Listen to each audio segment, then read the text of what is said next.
Welcome to the deep dive. We look at sources you've shared and, pull out the key insights. That's right. And today, we're exploring some really chilling real-life accounts. I mean, seriously unsettling encounters, unexpected danger. And the resilience of the people who went through them. Exactly. We want to try and understand the patterns, maybe the red flags, and, well, just the lingering questions these things leave. Okay, let's get into it. Let's do it. So there's this specific kind of dread, isn't there, when you realize you're not actually alone, or even worse, that someone's been watching you unseen. Mm-hmm. We're starting with stories where that first hint of danger, it's often really subtle. Just a weird feeling, a slight shift. Almost dismissible at first. Totally. Yeah. First one, an 8-year-old girl. She's playing in her backyard, right? And this yard is only accessible from their apartment. Okay, so pretty secure, you'd think. Yeah. She hears these weird grunting noises like an animal. Then her dad, who apparently never yells, suddenly shouts for them to get inside. Now. Uh-oh. That's unusual behavior. A sign in itself. Right. And for about a week after that, they keep hearing strange noises, seeing things in the backyard at night. So it continues. Yeah. So one night, the whole family stays awake. And they look out the window and see just a tall man sitting there watching them. Wow. Just sitting and watching. Yeah. Years later, the dad finally tells her what was really going on. There have been reports nearby, like less than a block away, a man breaking into houses. Oh, no. He'd kidnapped 2 young girls. One was found nearly dead, the other badly injured. This guy, the one watching them, he was caught later that month. That is horrifying. The proximity, the potential. Just awful. It really is. Okay, next one. The dog park. Someone takes their 5-month-old puppy out. It's one of those foggy, humid, cold autumn days. Yeah, atmospheric, sets a mood. Totally. The park's fenced off. They're surprised there's only one other person there, and that person leaves pretty quickly. So they're alone with the puppy. Right, playing fetch. And then they notice him. A man, all in black, hood up, standing completely still at the fence, just facing them. Completely still. That's unnerving. Yeah. They try to shake it off, maybe he's just waiting for someone. But he never moves.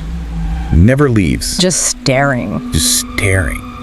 And to leave the park, they have to walk right past him. Oh, that's tense. So they pretend to be on the phone, walk past, get out. But then, the man starts shuffling. Really bizarrely. Takes a few steps, stops, turns, looks back at them, does this over and over. Shuffling, what do you mean? Like weird, jerky movements. Then it gets even stranger. He starts throwing his head back, looking at the sky, taking these huge strides, like an exaggerated tiptoe-like walk. The person said it reminded them of that creepy smiling man story. Okay, that's moving from unnerving to actively threatening behavior. Yeah. Very erratic. Definitely. Then he suddenly runs into the trees beside the path, but a moment later, he pops back out and starts power walking straight towards them. Oh, God. They just sprint, grab the dog, jump in the car. As they're backing out, the headlights catch him for a second. He's standing at the end of the path again, stock still, just staring. Chilling. And you mentioned attacks in the area around that time. Yeah, apparently a couple of girls have been attacked nearby. Adds another layer of dread, doesn't it? It certainly does. What's really striking, I think, in both these stories is how it starts with something subtle, a noise, a gaze. Right. But then it escalates, or the context reveals a much bigger threat. That violation of privacy, the unknown intent, it's deeply unsettling. So how do you tell the difference? Yeah. Between just an odd coincidence and a real red flag? Yeah. Especially when it's just observation. That's the million-dollar question, isn't it? Yeah. I think a key pattern here is what you might call the repeated, non-reciprocal gaze, or the unexplained, persistent presence in a private or semi-private space. Okay, explain that. Non-reciprocal. Meaning, they're looking intently at you, but there's no social reason, no interaction, no acknowledgement. If you look back, like the man at the dog park, he wasn't waiting, he wasn't resting, he was just staring. Right. It feels targeted. Exactly. That intense focus without a legitimate purpose. It often signals surveillance, and that can be a prelude to something worse. That makes a lot of sense. Okay, let's look at another one. This involves long-term surveillance, which is just mind-boggling. Okay. A 17-year-old, described as slender, sort of androgynous, they're raking leaves with their dad in the backyard.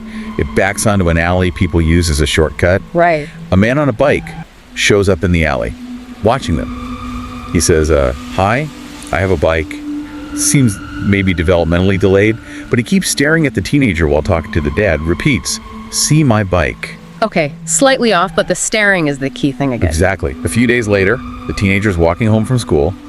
Here's their name called. It's the same man. He's standing in the yard of this rundown old house. Oh, wow. He knows their name? Yeah. He rushes over, shouting hi, points to the house, says, "See, this is my business." Then he hands the teenager a flip phone.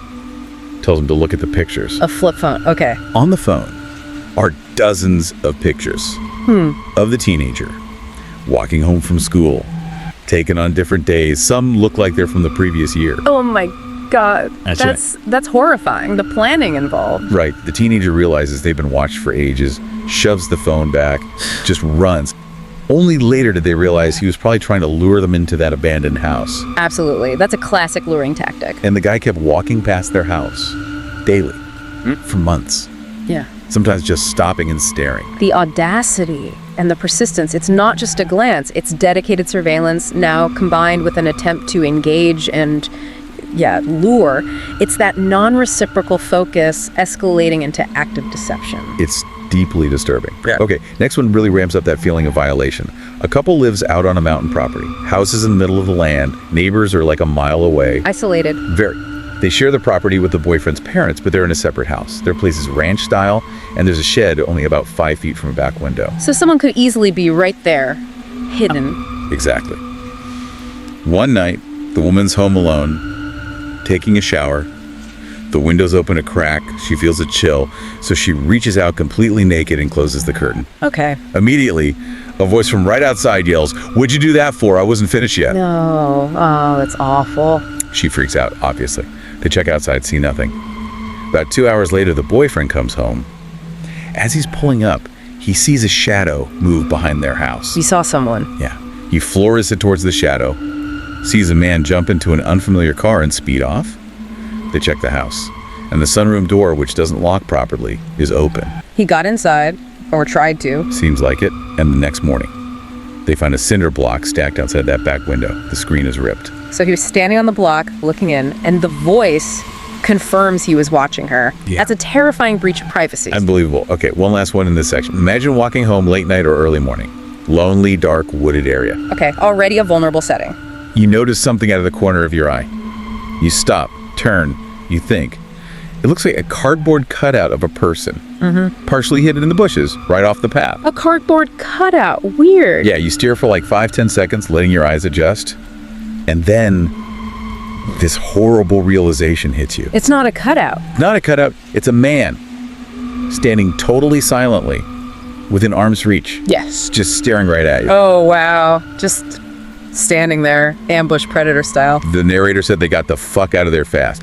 And this happened around the time, again, that a couple of girls had been attacked in that same area. If we link those last two, the voice at the window, the man in the bushes, were moving beyond just watching. Yeah, it feels different. It's a direct breach of perceived safety. The ripped scream, the proximity in the dark woods.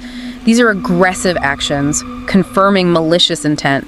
The psychological impact is huge. Your sanctuary, your path home, violated without you even knowing until that moment. It really shows that the red flags aren't always about what someone does to you directly.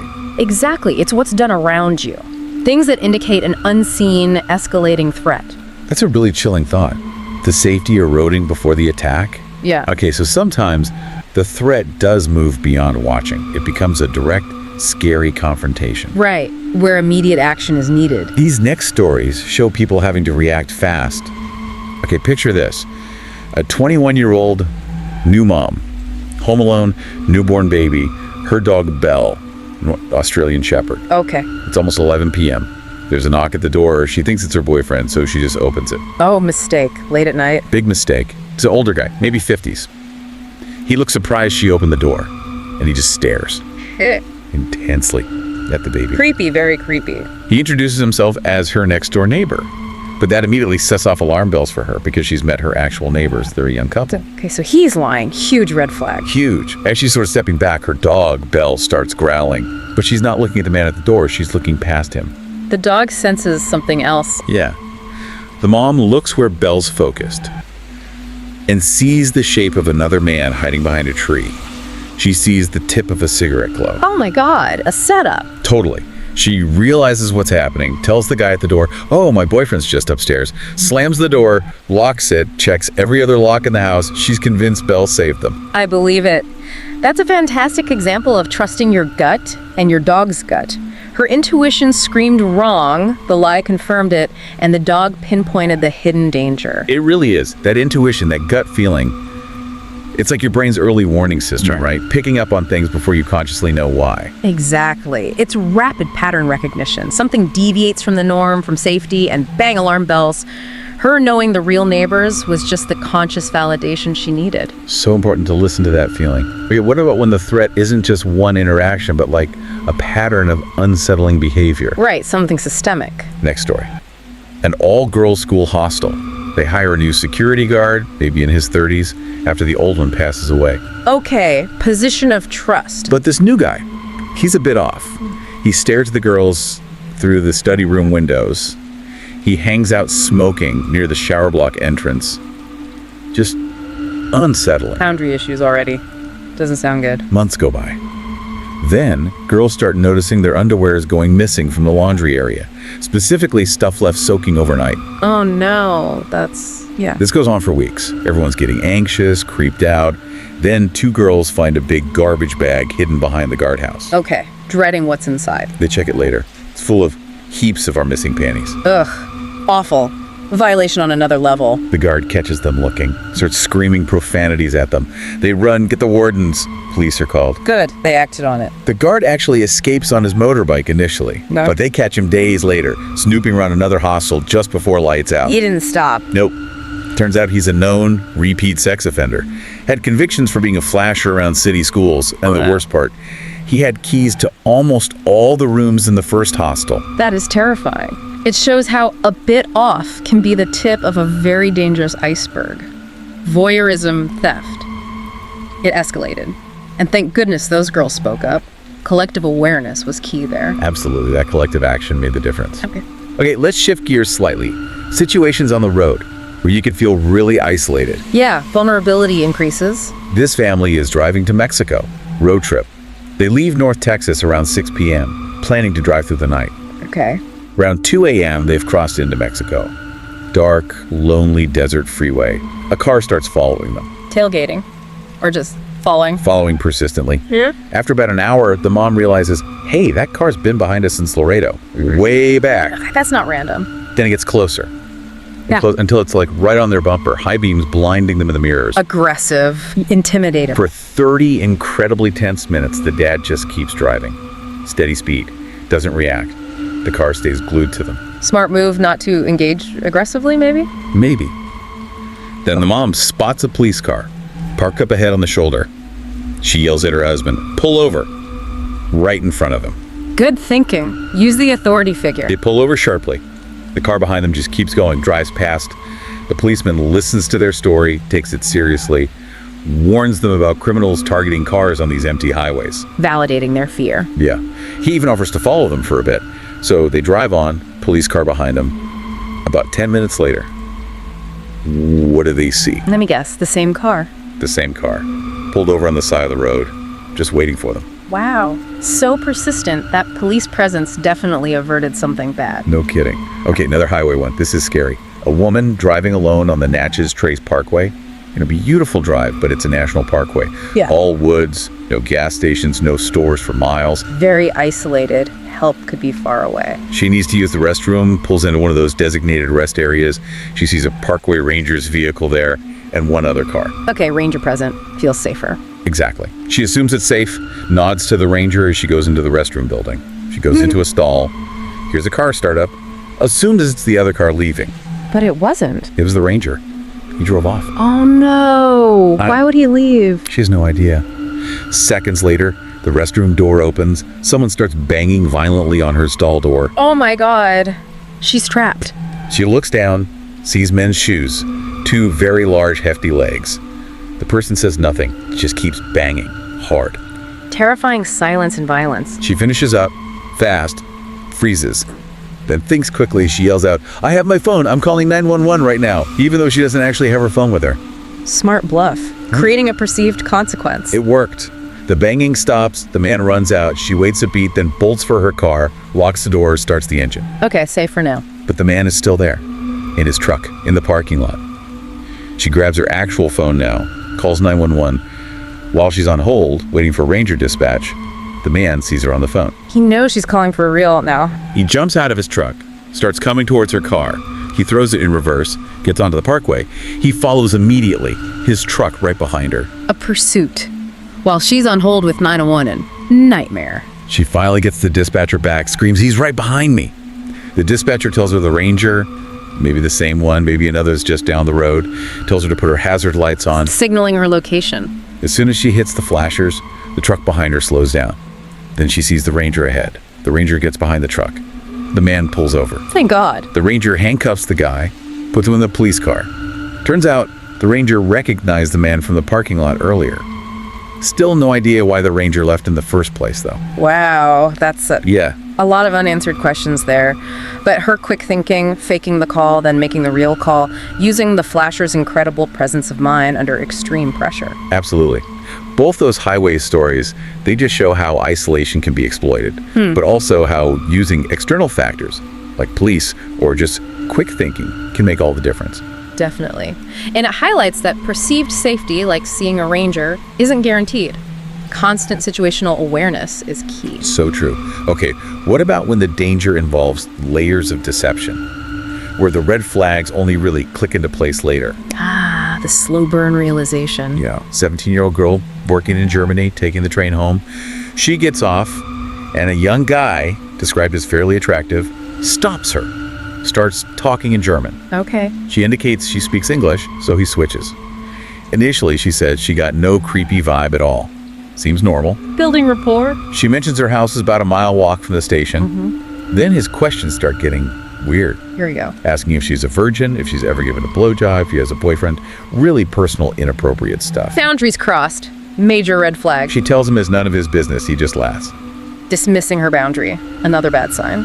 Then a van pulls up beside them. The guy starts talking really fast in German to the driver. Coordinated. This is bad. She only catches a few phrases, but they're chilling. Things like, "I'll get the girl. Don't worry, she's American." And tell him we'll be there in a bit. Fuck God! Human trafficking. Kidnapping attempt. Horrifying. She doesn't wait to find out. She just runs, cuts across nearby farm fields, through manure, Yeah. just to get away. Stop. The van doesn't follow her into the fields. Smart move.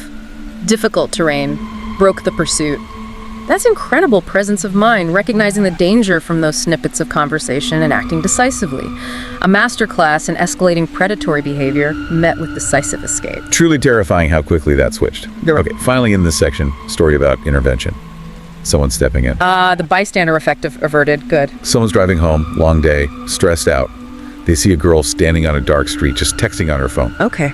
Then they notice a guy maybe 50 feet away, just eating her with his eyes, as they put it, staring intently, unsettlingly. That predatory gaze again. The driver parks, runs back. As they get closer, they see the girl is now pushing the guy, screaming at him. It escalated quickly. The driver sprints towards them, yell, "Hey, motherfucker, leave her alone!" Direct intervention creates a disruption. The guy turns, sees the driver coming, shoves the girl away, and just runs off. Yeah. As he runs, he drops a knife in the street. A knife, oh my God. That intervention likely saved her life or prevented serious harm. For sure. The driver checks on the girl. She's okay, but says her phone was stolen. The driver reassures her, safety first. Her boyfriend shows up then. They explain what happened. Wow, that's a powerful story. It shows the importance of not just being aware for yourself, but for others too. Recognizing danger and acting decisively, even as a stranger. That loud, direct confrontation shifted the power dynamic and scared him off. It really makes you think, doesn't it? The impact a stranger can have. Okay. Our last story takes us somewhere different, into the digital world. The online threat. Equally insidious. Yeah, it shows how vulnerability online, misplacing trust, can have very real, very damaging consequences. Definitely. The lines blur quickly. This happened back in the early to mid-2000s. A 16-year-old girl feeling insecure, lonely after moving schools. She starts making friends online, in chat rooms. Common scenario, especially back then. Seeking connection. She meets this guy, says he's from California, but he's cagey, won't tell her his age, won't send a picture, implies he's an adult, has his own apartment. claims his camera's broken, keeps trying to convince her to come visit him. Red flags already, lack of transparency, pressure to meet, implying adulthood without proof. Classic grooming tactics. Yeah. After about a week, he pressures her, convinces her to lift her shirt while on video chat. She says she stupidly gave in, felt terrible, didn't do it again. Exploiting that insecurity and trust issues. Right. Then, 2 weeks before school starts, her best friend calls her, asks why she's looking at a picture of her tits. Oh no, he shared it. He shared it. The screen name that sent it was the guy from California. He'd somehow hacked her friends list, maybe guessed her password, maybe phished her, and sent that image to tons of her peers. Weaponizing the image. Revenge porn, essentially. Horrific violation. Including her neighbor, who actually approached her about it, kindly and understandingly, which is something, I guess. That's good of the neighbor, at least. Her friend had to get into her parents' email accounts because he'd hacked the friends list too and sent it to everyone there, including family contacts. They managed to delete them before the parents saw. The reach, going after her social network, trying to maximize the humiliation, calculated cruelty. When she finally messaged him asking why he would do that, his reason was, because I hadn't returned his messages. He was mad she'd stopped talking to him after the video incident. So retaliation for rejecting him. Utterly vindictive. He just said sorry and blocked her. About 20 or 30 kids from her old school got the picture. Caused her immense embarrassment, shame. Of course. And that's the lasting scar of digital violation. It feels so public, so permanent. It really shows how the anonymity or perceived anonymity online can mask truly malicious intent. It's terrifying how trust gets twisted like that. What are the bigger takeaways from this kind of digital betrayal? Well, the emotional impact, as we said, is huge. Shame, betrayal, anxiety. It can last a long time. But it also highlights that threats aren't just physical anymore. They cross into our digital lives, our social networks. Right. It underscores the need for digital literacy, understanding grooming tactics, building rapport, pushing boundaries, isolating, then exploiting, and the crucial importance of online privacy, strong passwords, and just being incredibly discerning about who you trust online, especially when you're young and vulnerable.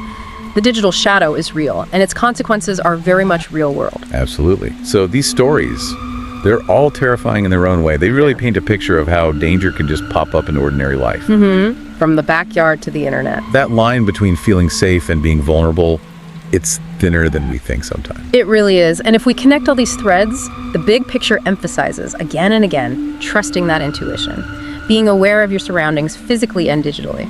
Those subtle cues, the gut feelings. Yeah, the weird behavior, the inconsistencies. They're often your first alert system, your subconscious screaming that something isn't right, even before your conscious mind catches up. So, for you listening, we've gone through some really frightening accounts today. People facing down genuine danger. Here's something to think about. We live in this super interconnected world, right? Online, offline, interacting constantly. Mm-hmm. More connections, more potential points of contact. So how can we get better at spotting those subtle red flags, trusting our internal alarms when something feels off, but without living in constant fear? That's the balance, isn't it? Awareness versus paranoia. Exactly. What small things, maybe daily habits or observations, could actually empower us, help us protect ourselves, and maybe even look out for others around us in this really complex modern world? Something to mull over.